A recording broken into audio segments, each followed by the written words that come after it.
প্রিয় দর্শক, আপনাদের সবাইকে সাদর আমন্ত্রণ জানাচ্ছি বাংলাভিউ লাইভে। আপনাদের সাথে আছে আমি হাসান মোহাম্মদ শামীম, করে আছেন আহমেদ শাহিন। দর্শক, এই মুহূর্তে আমরা আছি সিলেটের মির্জা জাঙ্গালস্থ যে লোকনাথ মন্দির আছে, সেই লোকনাথ মন্দিরে আমরা এখন অবস্থান করছি। এবং আপনারা জানেন যে বন্যায়, যে ভয়াল বন্যায়, সেটাতে কিন্তু সিলেটের প্রচুর সংখ্যক মানুষ ক্ষতিগ্রস্ত হয়েছেন। এবং এই ক্ষতির পরিমাণ এতটাই, আসলে অনেকেরই বাসাবাড়ি ডুবে আছে, অনেকেই ত্রাণ নিয়ে শহরের বাইরের এলাকাগুলোতে বাইরে যাচ্ছেন। কিন্তু শহরের ভেতরে আসলে যারা বন্যা আক্রান্ত, যাদের বাড়ি ঘরে পানি উঠে গেছে, তাদের ক্ষেত্রে অনেক সময় আসলে ঠিকভাবে দেখাশোনাটা করা যাচ্ছে না। এবং আজকে এখানে যারা বন্যায় বাসা বাড়িতে যাদের থাকার সমস্যা, তারা আসলে এই লোকনাথ মন্দিরের 2 তলার আশ্রম যেটি আছে, সেখানে কিন্তু কয়েকদিন ধরেই অবস্থান করছেন। এবং আজকে এখানে বাংলাদেশ আওয়ামী লীগ মহানগর, সিলেট মহানগর আওয়ামী লীগের যুগ্ম সাধারণ সম্পাদক এবং কাউন্সিলর আজাদুর রহমান আজাদ আজকে কিন্তু এখানে তাদের জন্য রান্না করা খাবার নিয়ে এসেছেন। এবং এই খাবার কিন্তু যেখানে যে মানুষজন আছেন তাদের কাছে বিতরণ করা হচ্ছে। দর্শক, আমরা আপনাদেরকে দেখানোর চেষ্টা করছি সিলেটের বন্যার সর্বশেষ যে সিচুয়েশন আছে, সেই সিচুয়েশনের অবস্থা। আজকে এখানে রান্না করা খাবার নিয়ে এসেছেন কাউন্সিলর আজাদুর রহমান আজাদ, এবং এভাবেই কিন্তু মানুষের পাশে মানুষ দাঁড়াচ্ছে।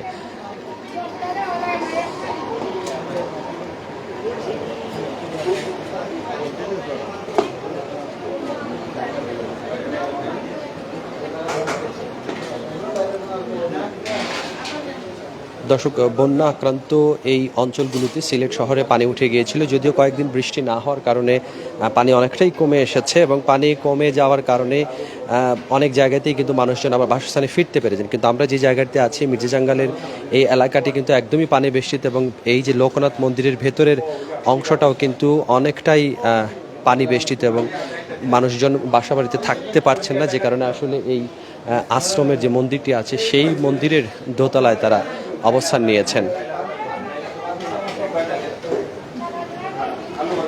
আমরা একটু কথা বলার চেষ্টা করব বাংলাদেশ মহানগর আওয়ামী লীগের যুগ্ম সাধারণ সম্পাদক আজাদুর রহমান আজাদ ভাই, মানবিক কর্মকাণ্ড যিনি সবসময় করে থাকেন। আমরা একটু কথা বলার চেষ্টা করব। শান্তনু দত্ত সন্তু আছেন কাউন্সিলর এখানে, এবং এই ওয়ার্ডের কাউন্সিলর। আপনাদের এই এলাকাটি শহরের মধ্যে বন্যার সময় প্রচুর পরিমাণে পানি ছিল, এখন তো পানিটা কিছুটা কমে এসেছে। এলাকার সার্বিক সিচুয়েশনটা এখন এই মুহূর্তে কি আছে? মানে আমাদের এখানে তো এই মন্দিরের যে নিচতলা পর্যন্ত পানি ছিল, যার দরুন এখন আর নিচে রান্না করা যাচ্ছে না। আমাদের এলাকার ভিতর যে এলাকার জায়গার ভিতরে যে বাসাগুলো আছে, ভিতরের অংশগুলো, এইগুলো এখনও প্লাবিত আছে। আস্তে আস্তে পানি নামতেছে, হয়তো আরও 1-2 দিন লাগতে পারে। আর বানবাসী যারা এইখানে মন্দিরে এখানে আশ্রয় নিয়েছেন, আজকে আমার সহকর্মী আজাদুর রহমান আজাদ বানবাসীদের জন্য উনি একটা আজকে রাতের খাবার আয়োজন করেছেন। তার জন্য আমি ওয়ার্ডবাসীর পক্ষ থেকে ওনার কাছে কৃতজ্ঞতা প্রকাশ করছি। এবং আমি উনি যেন এইভাবে সবসময় জনগণের পাশে দাঁড়াতে পারেন, মালিক যেন তানে জনগণের পাশে দাঁড়ানোর সুযোগ এবং শক্তি যেন মালিক দেন ওনাকে, এই প্রার্থনা। দাদা, একটা বিষয় জানতে চাচ্ছি যে এখানে কি পরিমাণ মানুষ এই মন্দিরে আশ্রয় নিয়েছে এবং তারা কতদিন ধরে আছেন? এই মন্দিরে 103 জন মানুষ আছেন, এই পুরুষ মহিলা মিলে, শিশু মিলে। এবং তারা মনে করেন গত 15 তারিখ রাত্রি থেকে এখানে আছেন। 15 তারিখ রাত্রি থেকে। হ্যাঁ। এমনিতে খাওয়ার সংস্থানটা কিভাবে হচ্ছে? খাওয়ার সংস্থাটা আমার পাড়া প্রতিবেশীরা দেয়, আমি নিজে দেই। আজকে তো আজাদুর রহমান আজাদ সাহেব দিচ্ছেন। আর এইভাবে চলছে জনগণের। এইখানে কিন্তু একটা যে আশ্রয় কেন্দ্র আছে, এটা কিন্তু কেউ জানে না। আমরা পাড়ার লোক এবং আমাদের সনাতন ধর্মীর যারা এখানে আসেন, ওনারাই জানেন। আমরা সবাই পাড়ার বা বাইরের সনাতন ধর্মীর মিলেই এই কাজটা করি। আজকে আজাদ সাহেব আজকে রাতে আপনার মাধ্যমে অনেক চমৎকার তথ্য পেলাম। আসলে অনেকে কিন্তু জানতেন না যে এই আশ্রমের মধ্যেই আসলে আশ্রয় কেন্দ্র খোলা হয়েছে এবং মানুষজন এখানে আছেন। একটু কথা বলার চেষ্টা করবো আজাদুর রহমান আজাদ ভাইয়ের সাথে। ঠিক কি পরিকল্পনা থেকে হঠাৎ করে আসলে এখানে আসা? শহরের আশেপাশের অনেকগুলো আশ্রয় কেন্দ্রে মানুষজন এইভাবে খাদ্য সংকটে ভুগছেন বা নানা ধরনের সমস্যায় ভুগছেন, কেমন দেখছেন আসলে? দেখেন, সিলেটের বন্যা প্রথম থেকেই আমার কলিগ কাউন্সিলর, আমার শ্রদ্ধাভাজন বড় ভাই শান্তনু দত্ত সন্তু রয়েছেন। আমি তখন প্রবাসে ছিলাম, বিদেশে ছিলাম। তারপরে বন্যা কিছুটা পানি নেমে গেল, আবার শুরু হলো 16 তারিখ থেকে বন্যা আবার শুরু হলো। 17 তারিখ থেকে 17 তারিখ শনিবার এটা মুষলধারে বৃষ্টি হলো, যেটা হলো সিলেটের ইতিহাসে দীর্ঘ 122 বছরের ইতিহাসে এত বৃষ্টি, এত পানি সিলেটের মানুষ দেখে নাই, জানে নাই। এটা হলো আমার কথা না, এটা হলো ডকুমেন্টারি কথা। এটা হলো আসাম, মেঘালয় এবং সিলেটের বাংলাদেশের আবহাওয়াবিদদের কথা। এটা তো এখানে যেটা হলো গ্যারি, আপনি জানেন আমাদের সন্তুদা যে কাজ করতেছেন এটা নিয়ে আমাদের কেন্দ্রীয় আওয়ামী লীগের যে একটি ফেসবুক পেজ রয়েছে, সেই ফেসবুক পেজেও আমাদের নেত্রী জননেত্রী শেখ হাসিনা বলেছেন এটা শেয়ার করার জন্য। সুতরাং এই হলো গ্যারি সন্তুদার অবস্থান। সেই অবস্থানের কালেই গতকালকে আমি এখানে এসে যেটা শুনলাম যে এখানে এর আগের দিন আমি এসে যে শুনলাম যে এখানে যে আমাদের প্রায় 100 জনের মতন লোক রয়েছেন যারা সনাতন ধর্মাবলম্বী সবাই। আর এখানে হলো গ্যারি সিটি কর্পোরেশনও জানে না এটা যে এখানে একটা রয়েছে, আমাদের আশ্রয় কেন্দ্র রয়েছে, কিংবা সরকারও জানে না। এখানে হলে গিয়ে আমাদের সন্তুদা এবং সন্তুদার বন্ধুবান্ধব আত্মীয় স্বজন অথবা এই এলাকার পাড়াবসী সবাই এই 100 জন মানুষকে লুক আফতার করতেছেন, খাওয়াইতেছেন, 3 বেলায় খাওয়াইতেছেন। তা আমি ওনাকে বললাম যে আমাকে একটা সুযোগ দেন, আমি যেহেতু আসি আপনার কাছে, আমি গতকালকে কিছু শুকনো খাবার দিয়ে গেছি এখানে। তখন এখানে যারা মেনটেন করেন কিংবা এটা দেখাশোনা করেন যারা, সবাই এটা বলেন যে ঠিক আছে আপনাকে আমরা এটা সুযোগ দিলাম, আপনি এটা, এই আলোকে আজকে আমি এখানে নিয়ে আসা।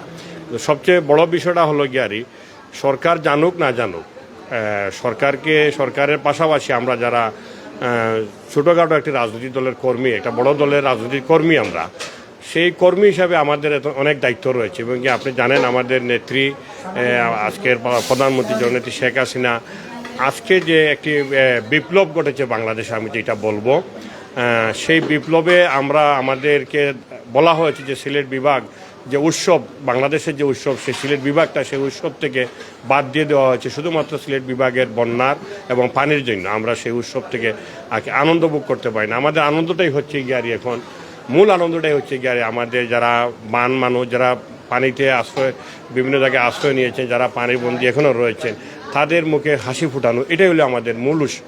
সেই উৎসবে আমরা রয়েছি। আমরা কিন্তু আজকে যে লক্ষ লক্ষ মানুষ জননেত্রী শেখ হাসিনার মিটিংয়ে অথবা পদ্মার যে উদ্বোধনে আমরা কেউ সিলেট থেকে একজন মানুষও সেখানে যায় নাই, এটাই প্রমাণ। এবং কি আমি আবারও ধন্যবাদ দিতে হয় সন্তুদাকে যে উনি যে পরিশ্রম এটা করতেছেন, এটা ওনার কাছ থেকে আমাদের অনেক কিছু শিকার রয়েছে আমি জানি, এবং আমরাও সেই আলোকে কাজ করতেছি। ধন্যবাদ।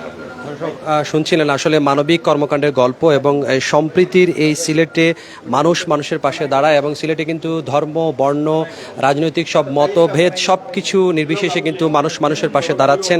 সম্প্রীতির সিলেটে এটা অন্যরকম একটা চিত্র, এবং সেই চিত্রটুকু আমরা আপনাদেরকে দেখানোর চেষ্টা করছি। কাউন্সিলর আজিদুর রহমান আজাদ, যিনি বাংলাদেশ আওয়ামী লীগ সিলেট মহানগরের যুগ্ম সাধারণ সম্পাদক এবং একজন কাউন্সিলর এবং গণমানুষের নেতা, যেটা আসলে সব ধরনের সমস্যায় তাকে কাছে পাওয়া যায়। আজকেও কিন্তু এখানে আশ্রমে যারা মানুষজন দীর্ঘদিন ধরে আছেন, আমরা কথা বলছিলাম এখানকার যিনি কাউন্সিলর আছেন শান্তনু দত্ত সন্তু, তার সাথে তিনি বলছেন যে প্রায় 100-র উপরে মানুষ এই জায়গাটিতে গত 1 সপ্তাহ 10 দিন ধরে তারা এখানে অবস্থান করছেন, এবং আজকে কিন্তু এখানে তাদের খাবারের সংস্থান হয়েছে। এখানকার একটু সিচুয়েশনটা সম্পর্কে যদি আমরা একটু জানার চেষ্টা করি, এমনিতে আপনাদের এই জায়গার সিচুয়েশনটা কেমন ছিল পানি ওঠার পরে?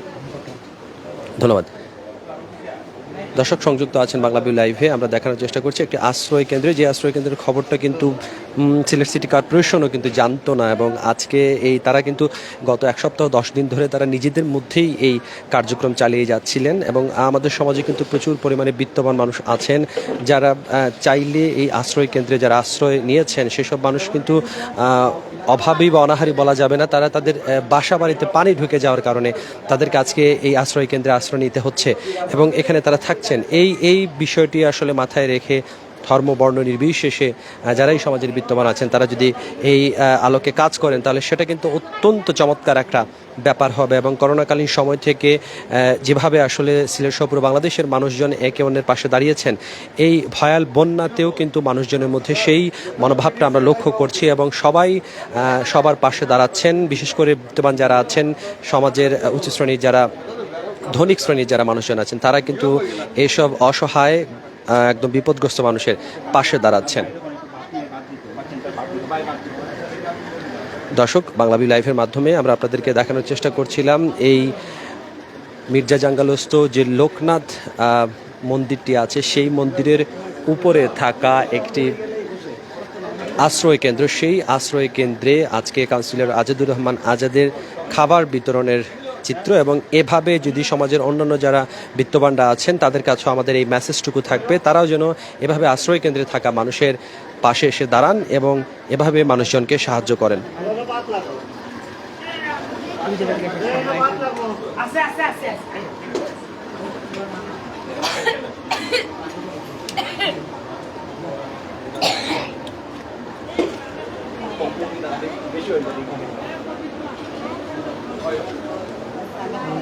দর্শক, একবেলা খাবার হয়তো খুব বড় একটা বিষয় নয়, কিন্তু এই ধরনের মন মানসিকতা আসলে যাদের মধ্যে আছে তারাই এগিয়ে নিতে পারেন এই সিলেটকে।